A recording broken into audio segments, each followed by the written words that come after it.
चलो बेटा, कल हमने आपको बताया था उपमा अलंकार कक्षा 10 और 12 में, और आज बात करते हैं हम किसकी, रूपक अलंकार की उदाहरण और परिभाषा आप कैसे लिखेंगे।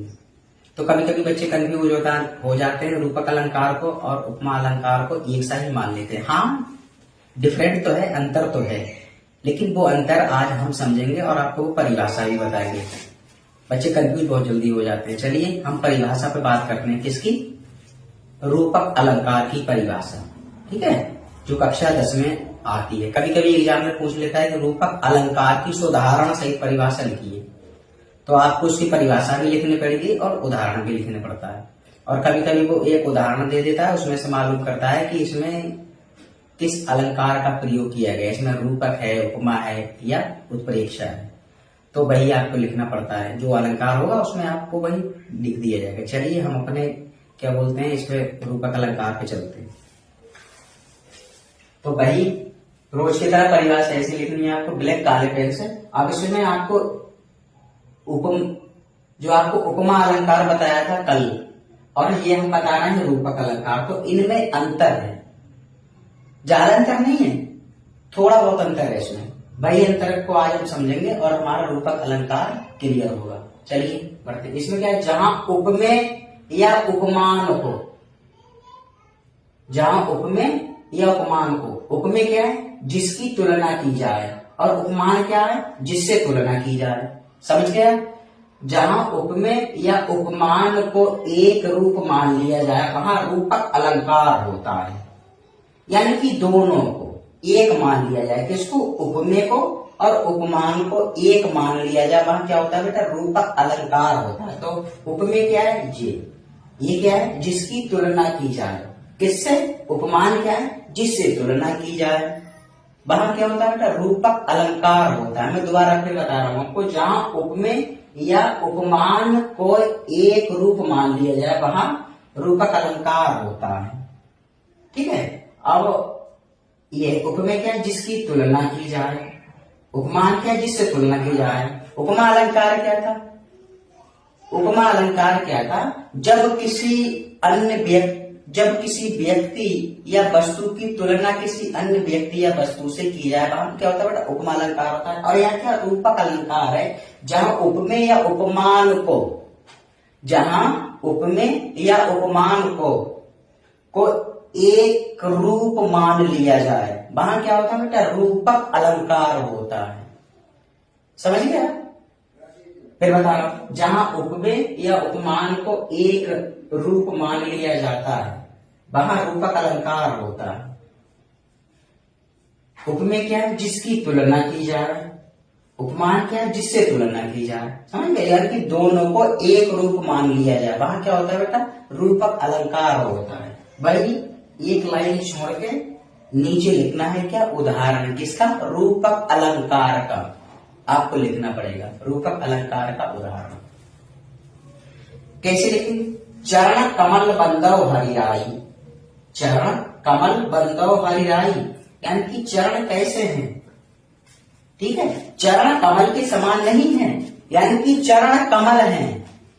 उसमें क्या था, उपमा में, अगर उपमा में ये होता तो चरण कमल के समान है, लेकिन यहाँ ऐसा नहीं होगा, यहाँ रूपक अलंकार है, यहाँ दोनों को एक मान लिया जाता है। इस परिभाषा पे आते हैं दोबारा से, जहां उपमेय या उपमान को एक रूप मान लिया जाता है वहां रूपक अलंकार होता है। यहाँ क्या, चरण कमल बंदव हरिराई, यानी कि चरण क्या है, चरण कमल है, कमल के समान नहीं, चरण कमल है, किसके, बंदव हरिराई, यानी कि भगवान के हरि के जो पैर हैं वो क्या है, कमल हैं, चरण कमल है, कमल के समान नहीं, कमल है, चरण कमल बंदव हरिराई। ठीक है, इसमें क्या है कि भगवान के चरण हैं, क्या है, कमल हैं, कमल के समान नहीं, कमल हैं। ऐसे पढ़ेंगे, मैं फिर बता रहा हूं दोबारा, चरण कमल बंदव हरिराई, यानी कि जो हरि पद या पैर कमल हैं, किसके, भगवान के। तभी तो यहाँ लिखा है चरण कमल बंदव हरिराई, यानी कि भगवान के चरण क्या हैं, कमल हैं, कमल के समान नहीं, कमल हैं। तो यहाँ क्या होगा बेटा, रूपक अलंकार होता है। मैं दोबारा फिर परिभाषा बता रहा हूं आपको, जहां उपमेय या उपमान को एक रूप मान लिया जाता है वहां क्या होता है बेटा, रूपक अलंकार होता है, जहां दोनों चीजों को एक मान लिया जाए। किन दोनों चीजों को, उपमेय और उपमान को।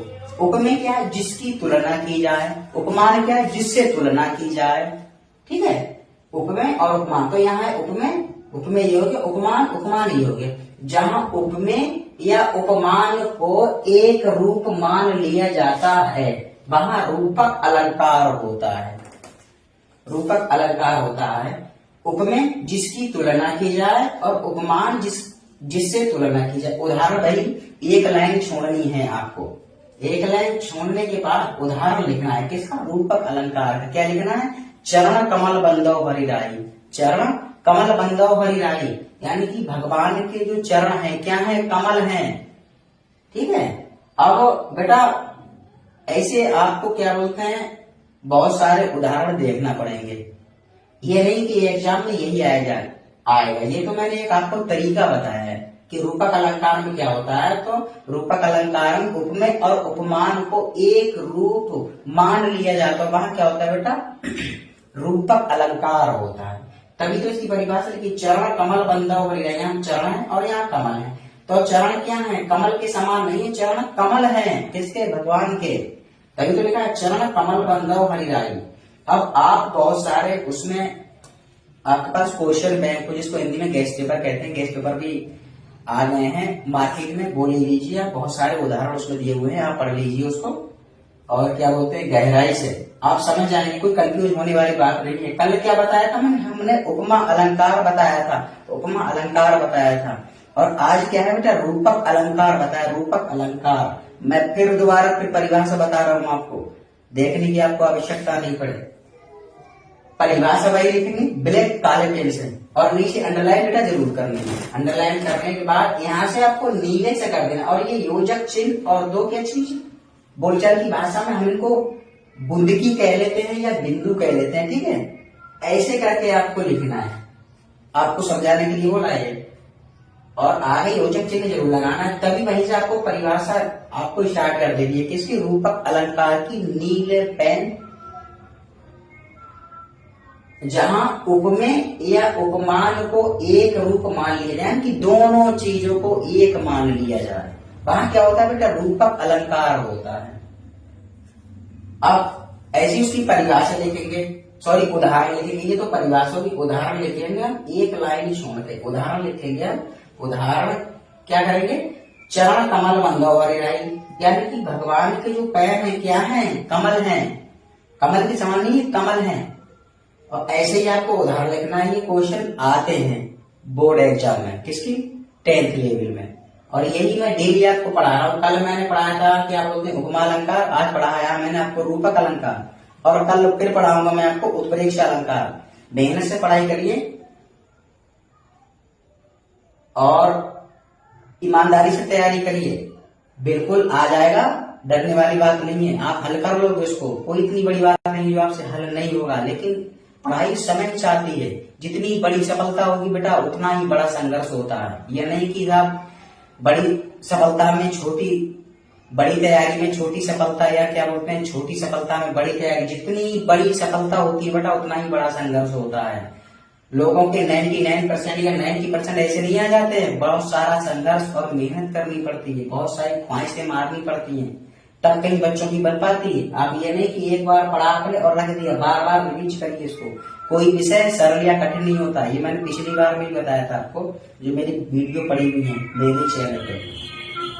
कोई भी सफलता यूं नहीं मिल जाती, हर सफलता के पीछे बहुत बड़ा संघर्ष होता है। अगर यूं ही सफलता मिलने लगे तो हर घर में सक्सेस आदमी होगा, सफल आदमी होगा। इसी चक्कर में तो सफलता नहीं मिल पाती। चलिए मैं दोबारा फिर बता रहा हूँ एक बार आपको, जहां उपमेय या उपमान को एक रूप मान लिया जाता है वहां रूपक अलंकार होता है। मैं परिभाषा बता रहा हूँ आपको, चरण कमल बंदो हरिराई, यानी कि चरण क्या है, कमल है किसके, भगवान जी के। याद करिए, ईमानदारी से तैयारी करिए और क्या बोलते हैं अपने लक्ष्य के प्रति हमेशा ईमानदार रहिए। और जो व्यक्ति गहन अध्ययन करते हैं तो एक दिन उनको सफलता और सक्सेस जरूर मिलकर रहती है। और यही इंटर और 10th डिपेंड करता है कि आप किस फील्ड में और किस क्षेत्र में जाना चाहते हैं। अगर हाई स्कूल और इंटर आप लगन से पढ़ाई करके आप आगे बढ़ना चाहते हैं तो आपको आगे बहुत सारी सुविधाएं मिलेंगी और आपको ये सिलेबस इतना कठिन नहीं लगेगा। जब आज ही इसको नहीं पढ़ते हैं तो आगे चल के तो बहुत टफ हो जाता है। ये जरा जरा सी कमियां आगे चल के बहुत बड़ी कमी हो जाती है। और अगर ये वीडियो पसंद आया हो तो हमारे चैनल को सब्सक्राइब करिए और इंस्टाग्राम पे हैं उस फॉलो करिए, कमेंट करिए और एक लाइक करिए।